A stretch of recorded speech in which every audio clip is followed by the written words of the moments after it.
Welcome students to Limra Institute of Technology. This is your course Personality and Professional Development, a guide to personal development. This is module 9 and the name of the module is Preparing your curriculum vitae.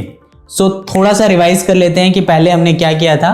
Module number 8 में हमने decision making skills के बारे में पढ़ा था, यानी how effectively you can take decisions और क्या क्या स्टेप हैं अगर आप कोई डिसीजन लेना चाह रहे हैं तो उसके लिए क्या क्या स्टेप्स हमें फॉलो करने हैं। तो इस मॉड्यूल में हम करिकुलम विटे के बारे में पढ़ेंगे, डिफरेंस पढ़ेंगे कि what is the difference between resume and curriculum विटे, क्या क्या चीजें इंपॉर्टेंट है करिकुलम विटे के लिए और हम करिकुलम विटे के साथ कवर लेटर कितना इंपॉर्टेंट है। तो स्टार्ट करते हैं। So why I am saying curriculum Vite not resume, because अगर आप किसी एंट्री लेवल जॉब के लिए जाते हैं तो वहां पे आप करिकुलम विटे बनाते हैं, नॉट रिज्यूमे। रिज्यूमे कब रेलेवेंट होता है? जब आपके पास अच्छा खासा एक्सपीरियंस हो और आपको अपने रिज्यूमे पे एक्सपीरियंस मेंशन करना हो, तो राइट। सो अगर हम बहुत सिंपल टर्म्स में जाने तो करिकुलम विटे जो होता है वो उसमें हर वो चीज आती है जैसे आपकी एजुकेशनल क्वालिफिकेशन है, आपके पर्सनल डिटेल्स हैं, आपका जो थोड़ा सा वर्क एक्सपीरियंस है या आपने कोई अचीवमेंट किया है अपनी लाइफ में, सो वो आता है। लेकिन अगर मैं रिज्यूमे की बात करूं तो वहां प्रायोरिटाइज किसको किया जाता है? वहां प्रायोरिटाइज किया जाता है वर्क एक्सपीरियंस को, राइट। सो करिकुलम विटे यानी सीवी, शॉर्ट में बोले सीवी, तो सीवी क्या है? सीवी एक लैटिन वर्ड है, यानी करिकुलम विटे एक लैटिन वर्ड है जिसका मतलब है कोर्स ऑफ लाइफ।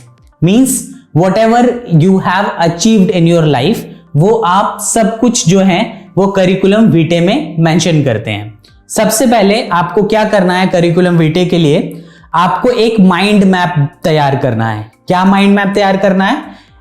उसके लिए आपको अपनी सारी चीजें यानी अपने बारे में जितनी सारी चीजें हैं उसको डिटेल में लिखना है या इंफॉर्मेशन कलेक्ट करनी है। सिंपल, जैसे आपका पर्सनल डिटेल हो गया, means your date of birth, your address, your phone number, your email ID, ये सारी चीजें एंड योर नेम ऑब्वियसली। दूसरा, आपको जो भी आपका वर्क एक्सपीरियंस है, भले ही वो 1 महीने 2 महीने या आपने कहीं इंटर्न किया है, आप वो मेंशन कर सकते हैं।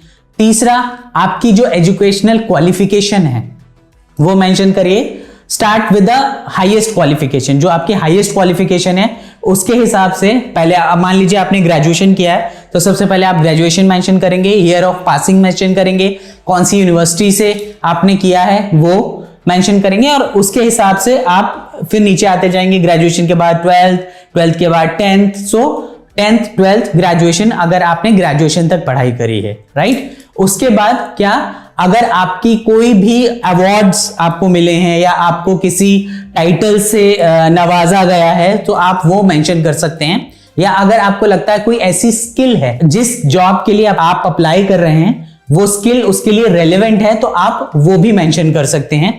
And obviously your hobbies. So ये सारी चीजें जब आप लिस्ट डाउन कर लेंगे तो उसके बाद स्टेप्स आते हैं कि कैसे कैसे आपको अपना रिज्यूमे तैयार करना है। सबसे पहले आपको ध्यान रखना है कि जिस कंपनी में आप अप्लाई करना जा रहे हैं उसके लिए सबसे रेलेवेंट क्या है। आपका एजुकेशनल एजुकेशन जो है वो इंपॉर्टेंट है या आपने जो इंटर्नशिप करी है वो इंपॉर्टेंट है। तो सबसे पहले प्रायोरिटाइज करिए। प्रायोरिटाइज मतलब होता है जो आपको लगता है कि सबसे इंपॉर्टेंट है वो ऊपर मेंशन करिए कि ये सारी चीजें जो हैं, जैसे आपको लगता है कि मेरी एजुकेशनल क्वालिफिकेशन एक्सपीरियंस पे हावी हो रही है तो सबसे पहले आप मेंशन करिए अपना एजुकेशनल क्वालिफिकेशन। उसके बाद मेंशन करिए आपका जो भी इंटर्नशिप किया है या आपका जो भी एक्सपीरियंस है वो मेंशन करिए। तीसरे नंबर पे आता है आपका जो भी आपने आपके अचीवमेंट्स रहे हैं लाइफ में वो मेंशन करिए। चौथे नंबर पे आता है आपका जो भी स्किल सेट है, यानी अगर आपने कोई मान लीजिए आपकी जॉब की रिक्वायरमेंट जो है वो थोड़ा सा आईटी स्किल से रिलेटेड है, यानी उसमें थोड़ा कंप्यूटर वर्क है, तो अगर आईटी में आपने एमएस ऑफिस पढ़ा है या कोई बेसिक कंप्यूटर डिप्लोमा किया है तो आप वो मेंशन कर सकते हैं। उसके बाद आपका इंटरेस्ट यानी हॉबीज, आपको रीडिंग करना पसंद है, आप प्रैक्टिकल अप्रोच रखें आप ऐसा ना लिखें कि अब मुझे सैर करना पसंद है, so this is not relevant. आप ये सोचिए कि आपको क्या लगता है कि सामने वाला जो एम्प्लॉयर है, जो जिसके आप सीवी भेज रहे हैं, उसके लिए क्या रेलेवेंट होना चाहिए। सो बीइंग प्रैक्टिकल, एक ऐसी चीजें लिखें जैसे इंटरनेट सर्फिंग लिख सकते हैं आप, रीडिंग बुक्स लिख सकते हैं, सिंगिंग, डांसिंग, सो जो भी आपका पैशन है आप वो मेंशन कर सकते हैं। उसके बाद आप अपनी पर्सनल डिटेल्स लिख सकते हैं, आपका नाम, आपकी डेट ऑफ बर्थ, आपके फादर का नाम। सो ऐसे सीक्वेंस में लास्ट में एक डिक्लेरेशन नोट लिखेंगे कि आपके द्वारा दी गई जो भी इंफॉर्मेशन है वो करेक्ट है, और नीचे आप अपना सिग्नेचर कर सकते हैं। तो दिस इज योर सीवी। लेकिन बहुत जरूरी चीजें क्या है सीवी राइटिंग में? सीवी राइटिंग में बहुत जरूरी चीजें ये हैं कि आपका सीवी जो है वो एक ऐसा नहीं लगना चाहिए आप एक स्टोरी लिख रहे हैं। It should be max 2 pages. कोशिश करिए कि 1 पेज में हो जाए, क्योंकि जो भी एम्प्लॉयर होता है उसके पास टाइम नहीं होता सीवी पढ़ने का। वो आपका फर्स्ट इंप्रेशन क्या है? आप अभी एम्प्लॉयर से मिल नहीं रहे, आपका फर्स्ट इंप्रेशन जो है वो आपका सीवी है। जब आप सीवी भेजते हैं तो अगर एम्प्लॉयर को लगता है कि नहीं बहुत डिटेल है तो वो वही रिजेक्ट कर देता, आप सीवी वही सेलेक्ट नहीं होगा। सो आप जो ब्रीफ, जितना ब्रीफ अपने बारे में लिख सकते हैं आप वो लिखिए, यानी 1 या 2 पेज में मैक्सिमम यूज करें, और कोशिश करें कि हाईलाइट करें जो भी आपकी स्किल्स हैं। आप एम्प्लॉयर के पर्सपेक्टिव से देखिए और उसके हिसाब से आप सीवी तैयार करिए। नेक्स्ट हम कवरिंग लेटर के बारे में बात करते हैं, यानी कवर लेटर क्या होता है? कवर लेटर होता है जो सीवी के साथ अटैच होकर जाता है। अगर जो भी जॉब एडवर्टीजमेंट है उसमें अगर मेंशन नहीं भी किया गया है कि आपको कवर लेटर अटैच करके भेजना है, आप फिर भी कवर लेटर अटैच करके भेजेंगे। क्यों?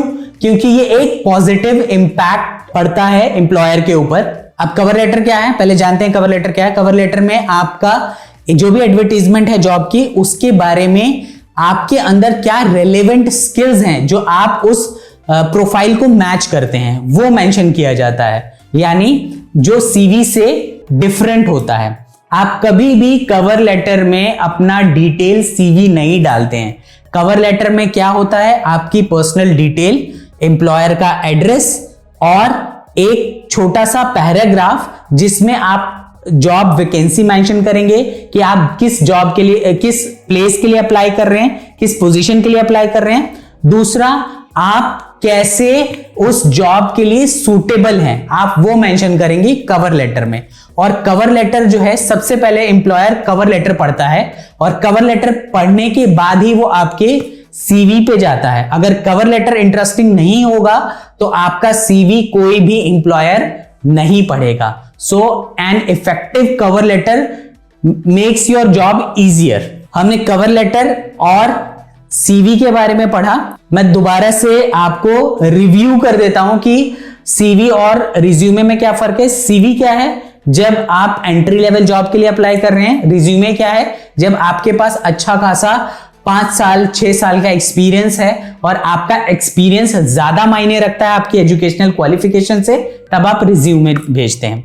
राइट? आई होप जो भी टिप्स मैंने आपको दी हैं आपको समझ में आई होंगी और आप एक अच्छा करिकुलम वीटे तैयार कर पाएंगे। थैंक यू स्टूडेंट्स, आज के लिए इतना ही।